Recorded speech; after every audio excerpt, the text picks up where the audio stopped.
শীত পুরোপুরি না আসলেও নগরীর অলিগলি জুড়ে এখন ভেসে বেড়াচ্ছে চিতই পিঠার মন মাতানো ঘ্রাণ। রাস্তার ধারে মোড়ে মোড়ে কিংবা বাজারের কোনায় গরম ধোয়া ওঠা চুলায় পিঠা বানাতে ব্যস্ত বিক্রেতারা। বিকেল থেকে রাত পর্যন্ত ক্রেতাদের উপচে পড়া ভিড়ে জমে উঠছে শহরের পিঠার দোকানগুলো। পিঠাগুলো অনেক ভালো হয়, আমরা সবাই আসি খাওয়ার জন্য।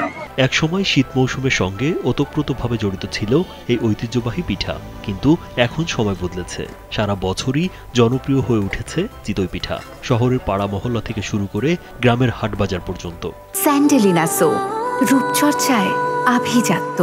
ভর্তাগুলো আছে, ভর্তাগুলোর স্বাদ যথেষ্ট ভালো এবং কোয়ালিটিফুল এক প্রকার বলা যায়। চট্টগ্রাম নগরীর বাংলা বাজার এলাকার কালু ভাইয়ের পিঠার ঘর এখন স্থানীয়দের কাছে বেশ জনপ্রিয় নাম। প্রতিদিন এখানে 40 থেকে 50 কেজি চালের গুঁড়ি দিয়ে তৈরি হয় চিতই পিঠা। দোকানটিতে ভর্তা, নারকেল আর গুড়ের মতো ঘরোয়া উপকরণেই তৈরি হয় পিঠাগুলো। চাউল আমি প্রতিদিন এখন 35 কেজি বেচি, আর শীতকাল আসলে 70 থেকে 80 2 মনের কাছাকাছি ইনশাল্লাহ বেচি। বিক্রেতারা বলছেন দাম সাশ্রয়ী হয় নিম্ন আয়ের মানুষ থেকে শুরু করে পরিবারের সবাই এখন নিয়মিত ক্রেতা। বিকেল ও সন্ধ্যা নামতেই দোকানের সামনে লাইন পড়ে পিঠা কিনতে। কেউ দোকানেই গরম গরম খেয়ে নেন, কেউ বা প্যাকেট করে নিয়ে যান বাড়িতে। বেশি কিনা আছে, আমি সংসার চলি মোটামুটি ভালো চলি, আল্লাহর কাছে শুকরিয়া।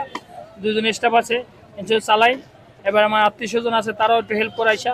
বেশি কিনা বেশি হইলে তখন মোটামুটি আল্লাহর কাছে শুকরিয়া।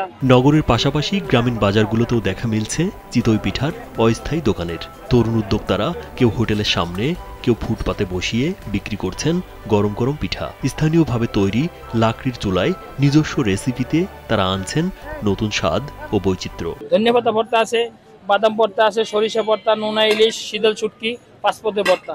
আপনি ভর্তার এই যে ভর্তার প্যাকেট করছে, এটা ফ্রি। শীতের হাওয়ায় পিঠার ঘ্রাণ যেন মানুষকে ফিরিয়ে নিচ্ছে শিকড়ে।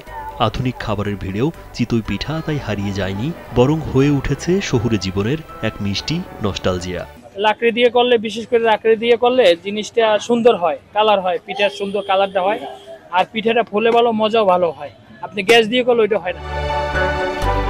রাজীব বিশ্বাস, কালবেলা।